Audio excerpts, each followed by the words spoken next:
கிறிஸ்து சந்தித்த ஒவ்வொரு நபருக்கும் முன்னும் பின்னும் மாறுதல் உண்டாயிருக்கிறது. கிறிஸ்து சவுலை சந்தித்தார், பவுலாய் மாறி போனார். கிறிஸ்து பேதுருவை சந்தித்தார், மீன்களை பிடித்தவன் மனுஷனை பிடிக்கிறவனாய் மாறி போனான். கிறிஸ்து சந்திக்கிற ஒவ்வொரு நபரின் வாழ்க்கையிலும் மாறுதல் நிச்சயம்.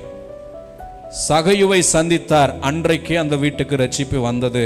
சம்பாதித்த அநியாயமாய் சம்பாதித்த எல்லாத்தையும் திரும்பி தருகிற இருதயம், சிந்தை அன்னைக்கே உண்டானது. அவன் சிந்தை புதிதானது. ஒரு ஆமென் சொல்றீங்களா? இதுவரைக்கும் நான் அநியாயமா சம்பாதித்தேன், இதுவரைக்கும் எவ்வளவுக்கு எவ்வளவு சீட் பண்ண முடியுமோ அவ்வளவு சீட் பண்ணேன், எவ்வளவுக்கு எவ்வளவு அதிகாரத்தை செலுத்தி பிடுங்க முடியுமோ பிடுங்கினேன். அதுதான் என் சிந்தை. ஆனா நீங்க வந்தீங்க, என் சிந்தை மாறிடுச்சு. நீங்க வந்தீங்க, என் சிந்தை மாறிடுச்சு.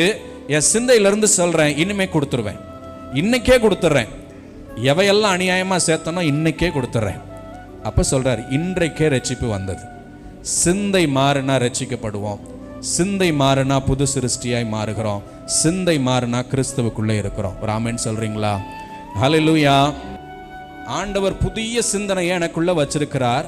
ஆனா என் சிந்தை இன்னும் கிறிஸ்துவை சந்திக்கிற முன்னாடி இருந்த சிந்தைக்கும் கிறிஸ்துவை சந்தித்த பின்புக்கு இருந்த சிந்தைக்கும் ஒரு வித்தியாசமும் இல்லை. வெளியே வேணா எனக்கு ஒரு சின்ன மாறுதலை போல நான் காட்டலாம் மற்றவர்கள் பார்க்கிறதுனால. ஆனா நான் தனியா இருக்கிற என்னுடைய பிரைவேட் சிந்தையில, நான் மாத்திரம் இருக்கிற அந்த சிந்தையில கிறிஸ்துவை சந்திக்கிறதுக்கு முன்னாடி இருந்த நினைவுகளும் யோசனைகளும் பொல்லாதவைகளும் இன்னும் எனக்குள்ளே இருந்தால், யோசனைகள்னு ஒன்று இச்சைகளை மாத்திரம் நான் சொல்ல வரல.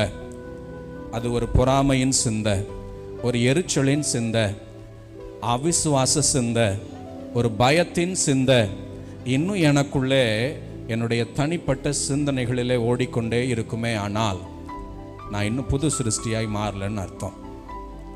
என் சிந்தைகளிலே மாறுதல் அடைந்தால் மாத்திரமே நான் கிறிஸ்துவுக்குள்ள புது சிருஷ்டியாய் மாற முடியும். என் சிந்தையில் எனக்குள்ள ஒரு பெரிய மாறுதல் வரலன்னா, என் சிந்தையை நான் ஆள கற்றுக்கலன்னா, என் சிந்தையை சரியாக டிரைவ் பண்ண கற்றுக்கலன்னா, என் சிந்தை என்னை ஆளும். என் சிந்தை என்னை ஆளுனா இந்த சரீரத்தை அது எதற்கும் பயன்படுத்தும்.